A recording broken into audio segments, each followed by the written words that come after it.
Broadcasting from the business capital of the world, this is the Podcast Business News Network. So happy that many of us are finally realizing that the products and the things that we use every day aren't good for us. We just assume they are. If it's on the shelf, we think that our government has vetted it and approved it and everything's great, but they're not really looking out like you think they are. And that's why there's a great company I want to reintroduce you to. We've talked with her before and she's back with us. It's called Aspire, and it's all different types of products for yourself, your family, cleaning, your home. They're natural, organic, and we're going to dig back into that with Julie Smith, and she is the owner of the company. Julie, welcome back. How are you? Hi, I'm fine. How are you? I'm well. I'm well. And Good. ever since we started talking a while back, that's all I do is look at the ingredient panel and try to figure out what the heck is in stuff. And on the organic side, I just want to share something because it blew my mind the other day. This is food related, but when we're talking organic, this is it. Yeah, no, it's very important. Food is most of what we buy. So yeah, I'm we eat every day. I'm driving back from dropping my son off at Boy Scout camp. He's an Eagle Scout. He works there. And Awesome. there's a farm stand. And I was like, yeah, let me pop in there. They have raspberries. So I get them. I cannot even describe how amazingly wonderful and delicious they were. Nothing like the stuff I buy in the store. Nothing like even the ones that say organic in the store didn't taste as good as these. It was like candy. They were like soft and mushy, and it was just like I had to push myself away from eating the entire carton. And the price was the same as in the store. It was like $4.99 for a quart. But that was again my reaffirming how important using organic products are, organic food, and just keeping it on our radar, because I can't imagine what we're eating in the pesticides and all that other stuff in the food chain, and not to mention, the products that we're using, right? Yep. Yep. And what you were experiencing too is a gigantic thing with food, and that's the importance of eating local when we can. So obviously we can't grow raspberries locally, in your neck of the woods, probably in the middle of winter. We certainly can't here in Colorado, but buying them locally from a farmer's market or a food stand or something like that, you will get fresher food than you ever would get. We experienced that with tomatoes. You can't get those grown here in the winter either. Hothouse tomatoes, yes, but getting a tomato with a bright red center in it, even if you buy them from the grocery store and let them sit, for a few days and they'll never get red in the center. Nothing like the ones we grow in the garden or that we buy locally that have a completely different tomato flavor. The tomatoes that you buy in stores, they're practically flavorless compared to what you get when you buy them, and it's just amazing. So that's a huge deal. Is buys local. It reduces the footprint of transportation. What they do is they pick things early, and they, before they're really ripe, so that they can transport them. Basically, is what's going on with that with food. So with Wow. fresh food. Yeah. Anyway, so they do pick them pre-ripe, and then they ripen maybe to different extents, and a lot of them don't. And a lot of the strains of vegetables and fruits are grown for long distance transportation in mind, and not necessarily for flavor or nutrition.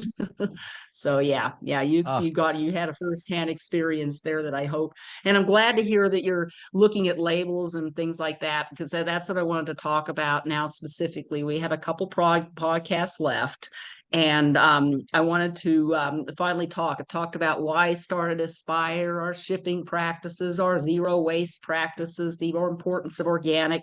So now let's talk about how Aspire products actually make a difference with that. So we talked about, getting off of single-use plastic, which is 10% of our carbon footprint in the US. And it really is. The all-in footprint is absolutely absurd.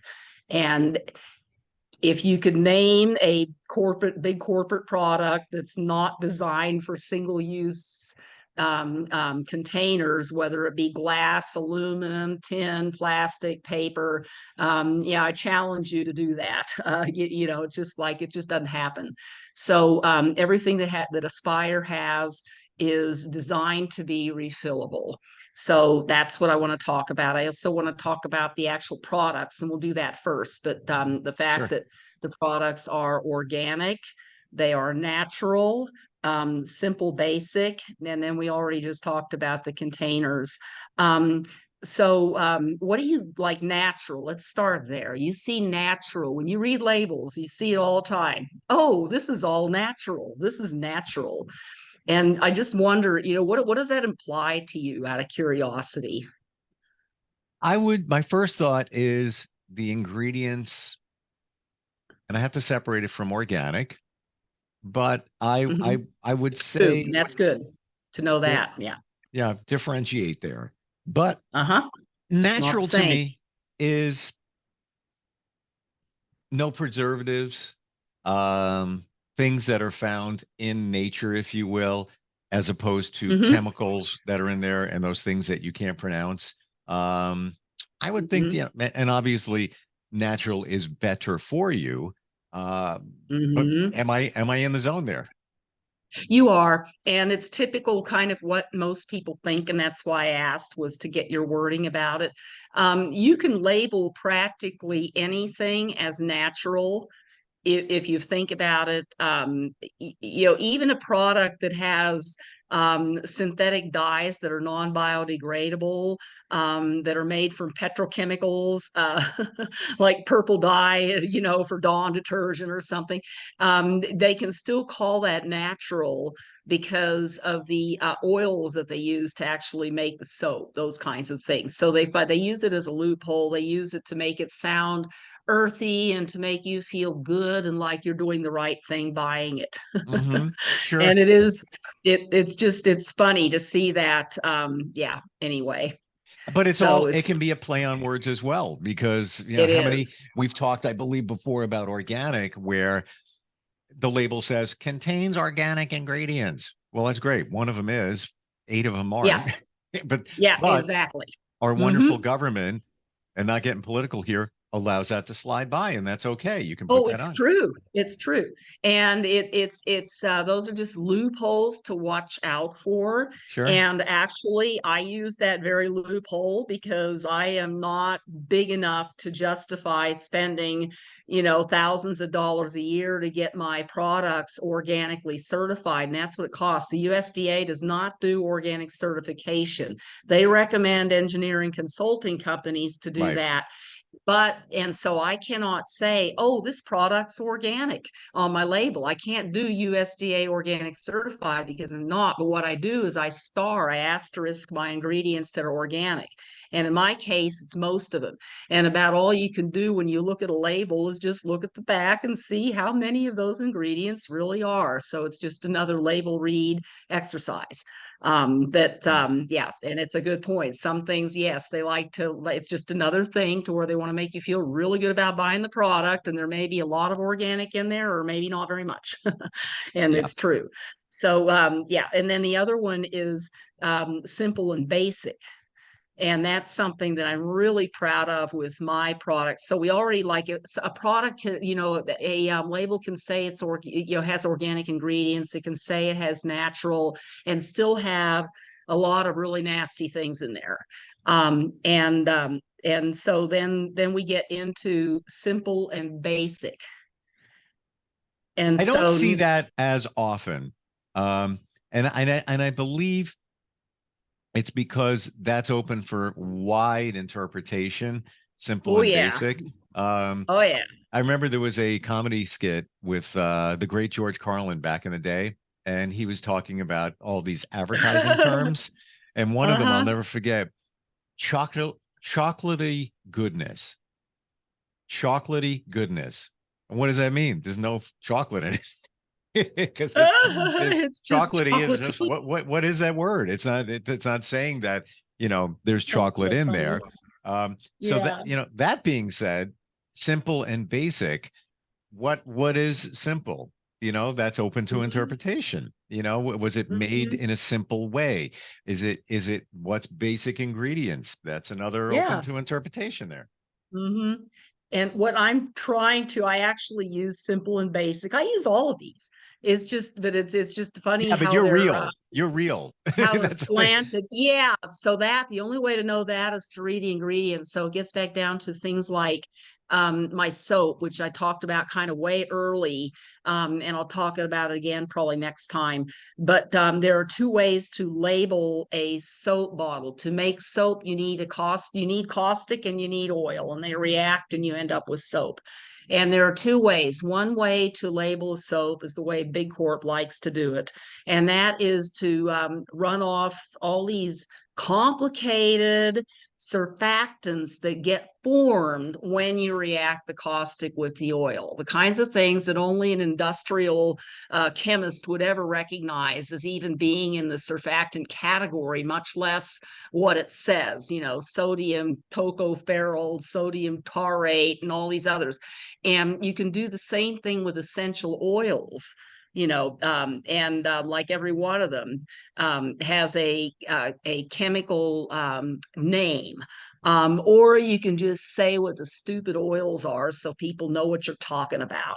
So my label, instead of saying that, my label actually says, canola oil, safflower oil, soybean oil, all organic, hemp oil. Yes, there it is. And then potassium hydroxide is the surfactant. And then you star it and say, and if you look at an MSDS for potassium hydroxide, that's the most horrendous thing a soap maker has to ever handle, is that, because it's a strong caustic and it will just eat you up if it gets on your skin. So if you look up the material safety data sheet, you'd be horrified. Oh my gosh, it's in my soap.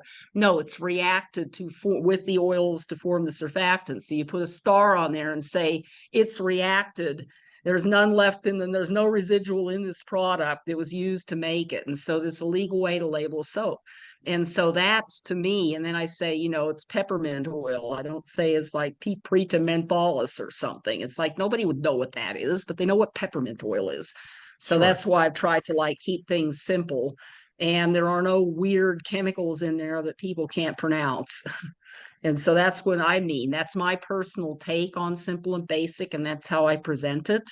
But it's not, and also if I can make it in my kitchen, it must be simple and basic. And that's my So, perception. When you say simple and yeah. basic, I am thinking of things like peppermint oil, things that are Yeah. basic stuff. Yeah. So let's talk about the types of products, because we've talked about it before, but we haven't really gone into the detail of just going back to them. Yeah. Okay. So let's start with the tooth powder, because tooth powder is something that people have a tough time kind of getting their hands. It almost, when you say tooth powder, I've had reactions like, what am I supposed to powder my teeth? Does it make them white or whatever? and all it is it actually really is the most simple and basic thing you can do, other than just using baking soda to brush your teeth, which actually is very valid. Is just to be the cheapest, simplest, most basic way to brush your teeth is just use baking soda. And actually, the truth is, you could actually just use the toothbrush and some water and go a long way towards getting your teeth perfectly clean. But here in America, we're used to something just a little more than that. We like a little mouth feel when we brush our teeth. And we like a little freshness in our mouth and so on. So what I've done is come up with a compromise product, and basically all it is toothpaste without the water and without some of the weird chemicals that big corps like to throw in their toothpaste to make it actually to differentiate themselves, to differentiate their product, to make it seem special, so that you can't get this with any other product, and you must always buy Crest, you must always buy Colgate, or it won't be the same, kind of a thing. So that's what it gets down to, is differentiation and competition and marketing, as far as additional ingredients, when all you'd really need is baking soda. So I'm kind of in the middle. So the benefit of toothpaste without the water, excuse me, is that now you don't need a toothpaste tube. Toothpaste tubes are known not to be refillable. Usually you can't squeeze that last 5 to 10% of the product you bought out of there.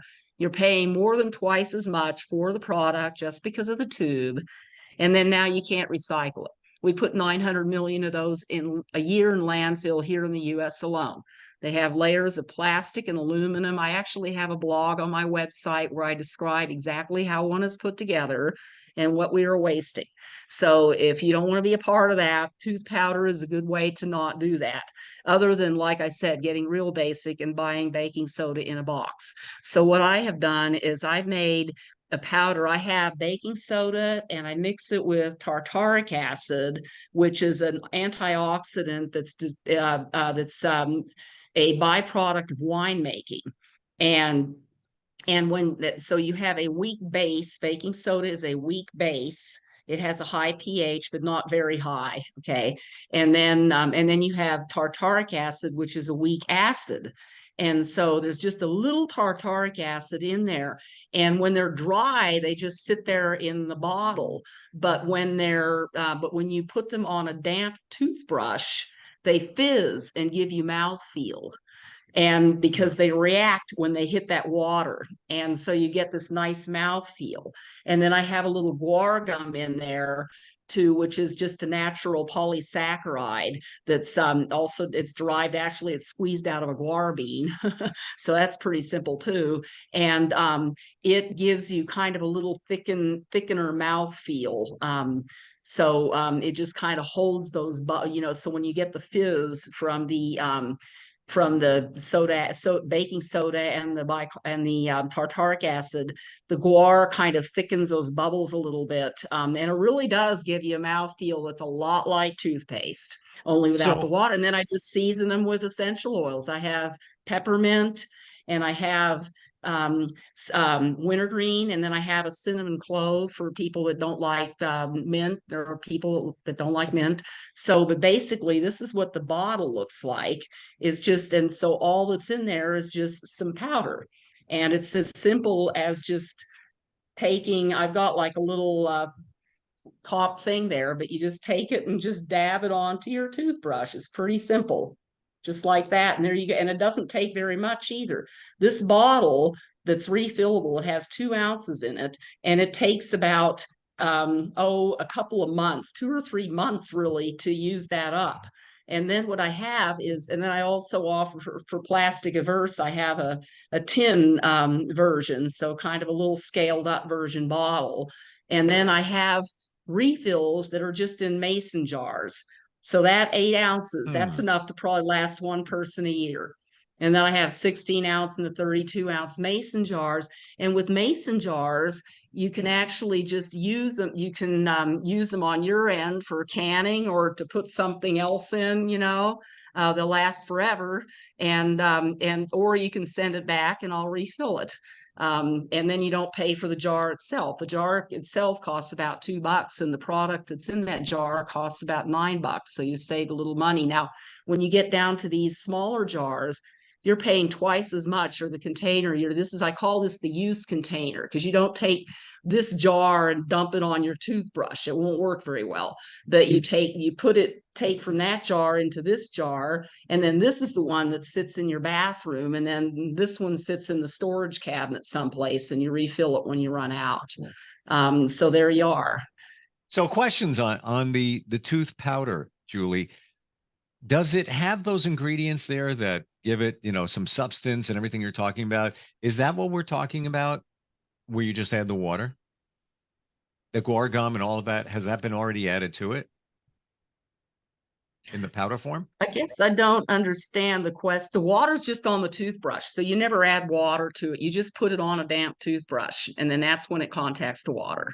Okay. Does that make sense? Yeah. And do you think that some people, when they hear powder, they're like, oh, I don't know what that's going to feel like in my mouth? Well, yes, that's what everybody says. and until they try it. and when I think I was a teenager when I tried baking soda to brush my teeth, and I was like, wow, what a difference in terms of it having, I don't want to say abrasive because that's just not the right word, but some substance to it. Very mild, super mild abrasive coming from the baking soda. Not the best flavor, but I felt like my teeth were clean. Oh yeah, because that's all you really are doing with any toothpaste. So when they say, "Oh, toothpaste, these are going to save your teeth," you're going to there's, it's not going to if you have teeth gosh, what's the term? There's a technical term for teeth that are really super sensitive, and Okay. they have all these sensitive, they've got these chemicals in there. I mean, you can buy a toothpaste like Crest has a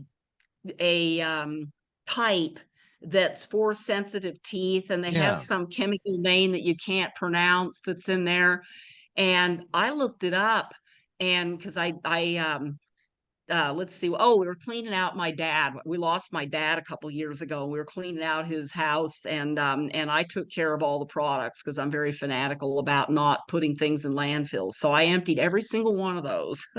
And that stuff, I looked up the MSDS on it, and it was like, I didn't want that going to landfill. I didn't want it going down the drain. And people are using that in their mouths. And what I did was I put it in my chemical box to take to we have a company here that takes things that you're not supposed to put in landfill, like paints and toxins and different things like that.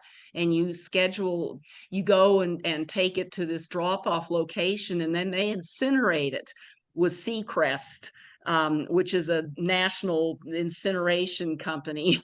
And they incinerate, and that's where I took it because I wasn't comfortable even putting it in the landfill. It's Oh, like, this is awful. well, And people you put that in their mouth and they think that they're helping their teeth. And it's like, none of that stuff does any good whatsoever. I have a little bit, that's not how it works.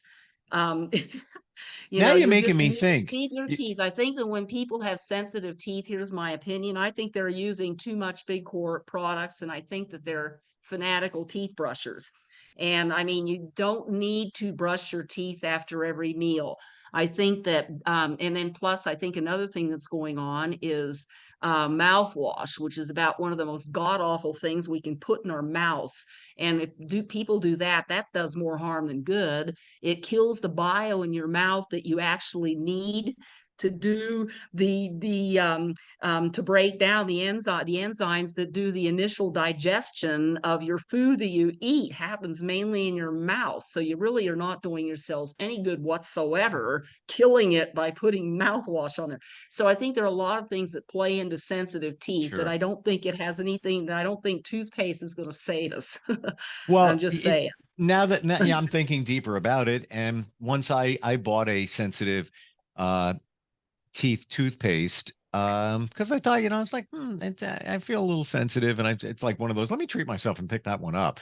But when you think of it, it's just more chemicals. And Yeah, like to your exactly. point, Yep. brush softer, maybe not as Yeah. often. And on the Mhm. mouthwash front, people do that for fresh smelling breath. Floss your teeth. That's what's going on. The bacteria Mhm. typically is living in between your teeth because you didn't floss, and that's where the odor is coming from. It's like simple stuff here. Um, let's I don't want to run out of time, but let's Yeah. pivot to another product. Okay. All right. Let's do. And I guess we probably have time for just one more product today, I would think. Let But me take a look. Yeah, you're right. Yeah, we actually have like yeah. 3 minutes or so left. Okay. Well, the deodorant's pretty quick. So, there are all kinds of deodorants. Not one of those. I don't think you can challenge you to name a single deodorant container that is recyclable. um, and sometimes you can see, but I have a very simple product, and it's just I'm going to pull this. This is my little tester product that I have in my home shop. But that is deodorant. It is a spray deodorant. You can take the top off. You can refill it with this guy when you're done. And it's the most, so that's just 16 ounces. And again, at least a year's worth, if not more. But this is the simplest product. If you want basic, simple, this is what's called ethanol, which is the same alcohol that we drink in booze, and it has been denatured. So to be able to sell it without having to pay double for the alcohol tax, for like if you buy Everclear or something, which by the way, you could make this at home by buying Everclear, pouring it into a spray bottle, putting in the essential oils of your choice, and spraying away. The alcohol kills the biomass. and then and then it evaporates pretty quickly. It's alcohol. And then you're left with a little essential oil. And then I have a dab of hemp oil in there also for an emollient on your arms. The most effective possible way that you can spray. It's simple. It doesn't leave residue, white residue on clothes. There's no aluminum or silica or things that shouldn't go down the drain. What is silica? I don't even know what that is. I know. Well, actually, silica is the most abundant mineral on our planet. It is rock. Silicon dioxide is basic quartz. And then when you start getting into like different colors and kinds of rocks, there are a lot of different kinds, but the lion's share of it is quartz, basalt. Those are all silica based. And what they've done with silica, what Big Corp has done is they react it with organic chemicals to make desiccants out of it. And those they're in the personal care, desiccants in personal care products that are silica are like the bane of wastewater treatment plants, because what happens is when you try to do anaerobic digestion at a wastewater treatment plant, the purpose of recovering the methane, which is the same as natural gas, it's just that it's coming off of wastewater, super valuable resource that we don't usually use in this country.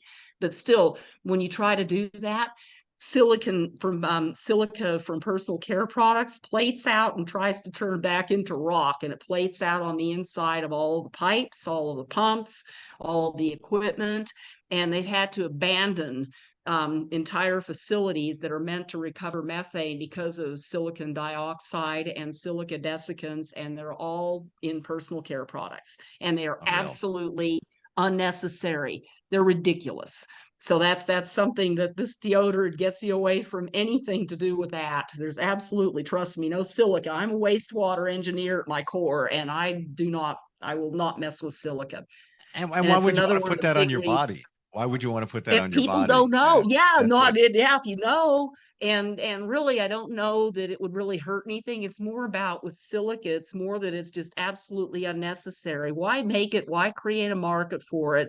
And when it washes off, it doesn't absorb into our bodies. It goes down the drain when we take a shower, and it goes into the wastewater treatment plant, and it trashes everything. So why? How do we find these products? We're out of time. Great background, great detail. How do we get you? Yeah. All righty. Your website. Tell everybody. Oh, you said how do we get you? I was like trying to listen. Yes, AspireColo.com. AspireColo.com. All the information about what's in our products and what's not in our products and why is on there under the transparency tab. So take a look. Yeah. And that's the part I love best about you and all your knowledge and your goal of making us healthier and our environment healthier is the transparency. It's all there. There's no smoke and mirrors. There's nothing. This is good stuff. And it's been tested and proven that way too. Julie, thank you so much for being here and for all the details, and look forward next time we talk. All right. Thanks, Steve. Bye-bye. Thank you. Are you looking for even more of the podcasts and hosts that you love? The Podcast Business News Network is proud to announce that you now have even more ways to listen live. Check out the MyTuner Radio, online radio box, and Simple Radio apps on iOS and Android, or find us online. Search for Business News Network on mytuner-radio.com, or search Podcast Business News Network on streama.com and onlineradiobox.com/US. Take your podcast on the go and don't miss a minute of the action.